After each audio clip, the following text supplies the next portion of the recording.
మచిలీపట్నం పురపాలక సంఘంలో SC, ST sub plan కింద 10 కోట్లు విలువైన పనులకు అనుమతులు ఇచ్చారు.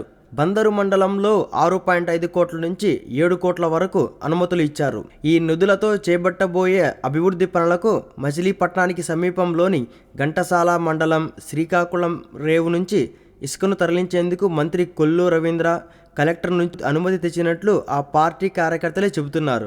ఇక్కడే గొడవ మొదలైంది.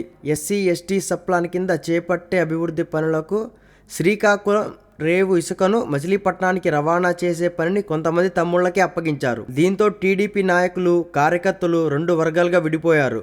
2 వర్గాల వారు తామే ఇసుకను రవాణా చేస్తామని వాహనాలతో సహా శ్రీకాకుళం రేవుకు 2 రోజుల క్రితం వెళ్లారు.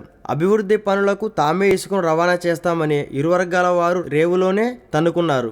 ఈ విషయం తెలుసుకున్న పోలీసులు ఘటన స్థలానికి చేరుకొని సర్దుబాటు చేశారు. టీడీపీ నాయకులు, కార్యకర్తలు 2 వర్గాలుగా విడిపోయి కొట్లాడుకోవడంతో మంత్రి కొల్లు రవీంద్ర రంగంలోకి దిగినట్లు తెలిసింది.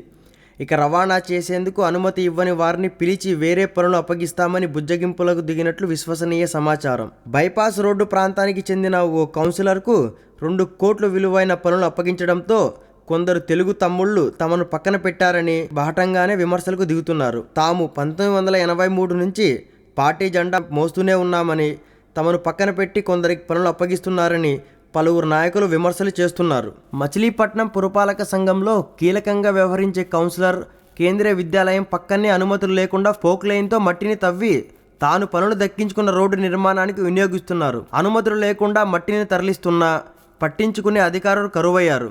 ఇంతకాలంగా ఏమైనా పనులు అప్పగిస్తారని ఆశగా ఉన్న ఓ వర్గం టీడీపీ కార్యకర్తలు తమకు పనులు దక్కపోవడంతో మంత్రి తీరుపై బహిరంగంగానే విమర్శలు దిగడంతో పట్టణంలో చర్చనీయాంశంగా మారింది.